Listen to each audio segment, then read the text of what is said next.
It is your feel-good breakfast show, and, talking about feeling good, let's turn our attention to our health. Now, if you suffer from indigestion, you may experience symptoms like abdominal pain or feeling of the fullness in your stomach, or, that type of pressure. It's terrible.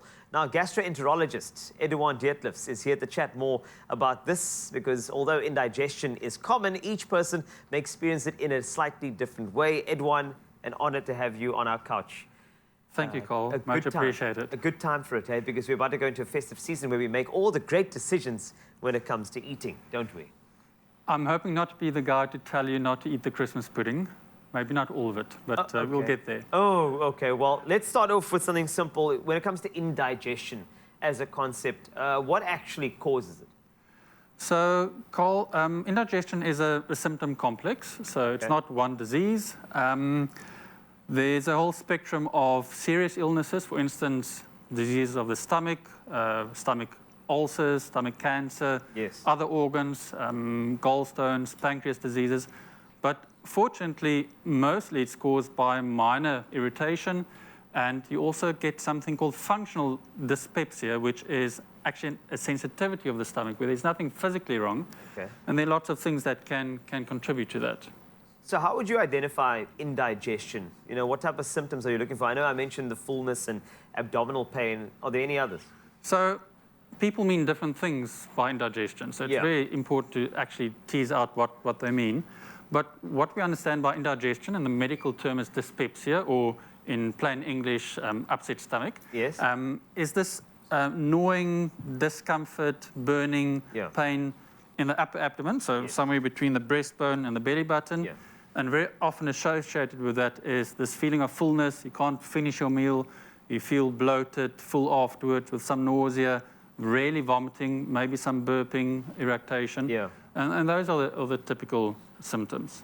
So indigestion and heartburn are often in the same WhatsApp group, so to speak. I think people talk about it like it's the same thing, but what differentiates those two concepts? So by heartburn, we mean this burning sensation. It's actually a misnomer. It's got nothing to do with the heart. So it's this burning sensation behind the breastbone, caused by stomach acid, not staying in the stomach, but moving past the valve between the food pipe and the stomach up into the food pipe. And the food pipe is not supposed to have acid in it, so it's not resistant to stomach acid like the stomach is. So you get this sensation, So heartburn is one of the cardinal symptoms of GORD or GERD, gastroesophageal reflux disease, which you might have heard of. And other symptoms there are regurgitation, so this sensation of food and liquid pushing up into the throat, often spontaneously, but sometimes also when you go and lie down, sometimes after the Christmas lunch. Yes, the lie down, the itis, as some people would call it, though. But let's talk about the treatment of indigestion. What are some of the ways we can help, sort of avoid all that discomfort? So there are lifestyle and dietary factors. So we know that eating too much at a sitting, overeating can lead to symptoms. Certain foods, especially sort of spicy and fatty foods, unfortunately, too much caffeine, alcohol, fizzy drinks, those all contribute. Smoking is a big no-no. Alcohol, very often painkillers, anti-inflammatories, and sometimes other medications. And then a big contributor is stress and anxiety. So managing it looks at those lifestyle and dietary factors. So obviously avoiding all those bad things. Or in moderation. The stress component is an important one, because what's happening up here sort of reflects in your stomach. So, things like getting enough sleep, exercising, going on holiday if you can, relaxation techniques like meditation. Those are all important.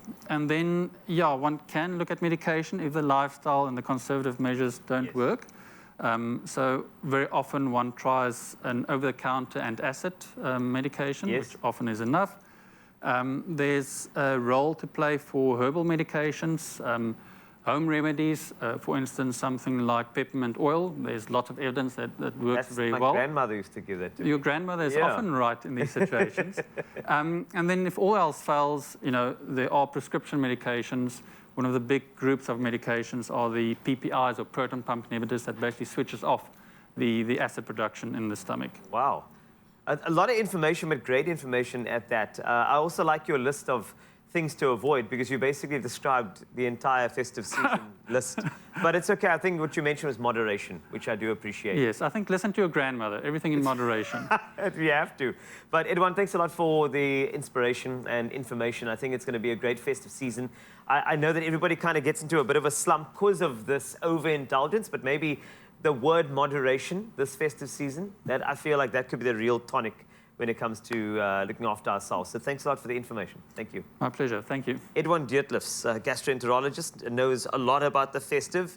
It's not all about avoidance, but moderation too. But I can tell you that you can reach for relief. If you think about citrus soda, it is going to be one of those things, as mentioned, an over-the-counter. And in fact, it's brought to you by Adcock Ingram OTC, sponsors of Brave. This festive, make sure you got the backup of citrus soda and have a good time.